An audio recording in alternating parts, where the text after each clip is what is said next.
নানুরে চারকল গ্রামের ৩২ বছরের পুরনো মামলায় অবশেষে বেকসুর খালাস জেলা সভাধিপতি কাজল শেখ সহ ১৩ জন। প্রায় ৩ দশক ধরে টানা লড়াইয়ের পর অবশেষে ন্যায় বিচার পেলেন বীরভূম জেলা পরিষদের সভাধিপতি কাজল শেখ সহ আরও ১৩ জন। ১৯৯৩ সালে নানুরের চারকল গ্রামে রাজনৈতিক সংঘর্ষের ঘটনাকে কেন্দ্র করে তৃণমূল নেতা কাজল শেখ এবং তার সহযোগীদের বিরুদ্ধে সিপিআইএমের পক্ষ থেকে মামলা দায়ের করা হয়েছিল। অভিযোগ ছিল গুরুতর, তবে শুরু থেকেই কাজল শেখরা দাবি করে আসছিলেন এটি একটি রাজনৈতিক উদ্দেশ্য প্রণোদিত মিথ্যা মামলা।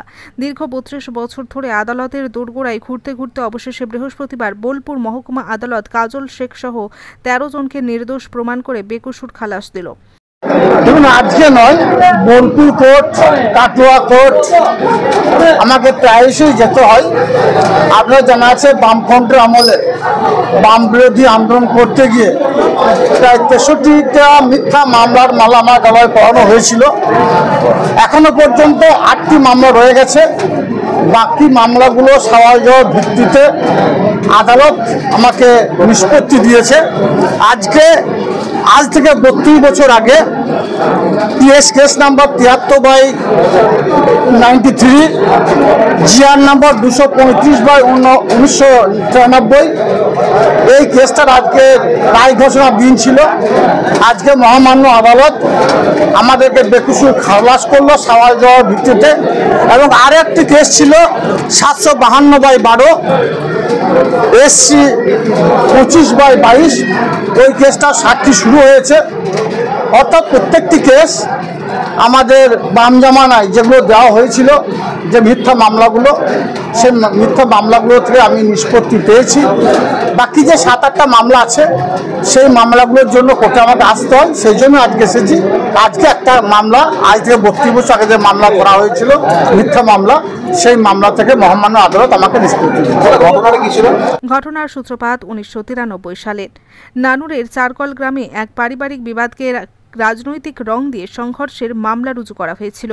সিপিআইএম অভিযোগ করে সেই ঘটনায় তৃণমূল নেতা কাজল শেখ সহ ১৩ জন যুক্ত ছিলেন। নানুর থানায় লিখিত অভিযোগের ভিত্তিতে মামলা চলে কয়েক দশক ধরে। কাজল শেখ নিজেই জানান, বাম আমলে তিনি বাম বিরোধী আন্দোলন করতেন বলে তাকে একের পর এক মিথ্যা মামলায় জড়ানো হয়েছিল। আমার বিরুদ্ধে প্রায় ৬৩টি মিথ্যা মামলা দায়ের হয়েছিল। আজকের মতো আরও অনেক মামলায় আমি ইতিমধ্যেই খালাস পেয়েছি। এখনও ৮টি মামলা ঝুলে রয়েছে। প্রায় ৩২ বছর ধরে চলা এই মামলার শুনানি ও সাক্ষ্য প্রমাণের পর বৃহস্পতিবার বোলপুর মহকুমা আদালত স্পষ্ট জানিয়ে দেয় অভিযোগের ভিত্তি নেই। তাই কাজল শেখ সহ সকল অভিযুক্তকে বেকসুর খালাস করা হয়। রায়ের পর আদালত চত্বরেই স্বস্তির নিঃশ্বাস ফেলেন অভিযুক্তরা। কাজল শেখ বলেন, আজ আমাদের ন্যায় বিচার দিল আদালত। এটা প্রমাণিত হলো সিপিআইএম রাজনৈতিক প্রতিহিংসার কারণে আমাদের ফাঁসিয়েছিল। এত বছর ধরে আদালতে হাজিরা দিতে দিতে এক প্রকার মানসিক যন্ত্রণা ভোগ করতে হয়েছে কাজল শেখকে। তিনি জানান, বোলপুর কোর্ট থেকে কাটোয়া কোর্ট আমাকে প্রায়ই দৌড়াতে হয়েছে। রাজনৈতিক প্রতিহিংসার শিকার হয়ে আমাকে ৩২ বছর ধরে আদালতের লড়াই চালাতে হয়েছে। অবশেষে আজ আমরা ন্যায় বিচার পেলাম। বোলপুর মহকুমা আদালতে এই রায়ে খুশির স্রোত বইছে কাজল শেখ ও তার সমর্থকদের মধ্যে। দীর্ঘদিন ধরে কলঙ্কের মতো জুড়ে থাকা এই মামলা থেকে মুক্তি পেয়ে তিনি এবং তার সহযোগীরা এখন স্বস্তিতে। স্থানীয় মানুষও মনে করছেন এত বছর পর হলেও আদালতের এই রায় সত্যকে প্রতিষ্ঠিত করেছে।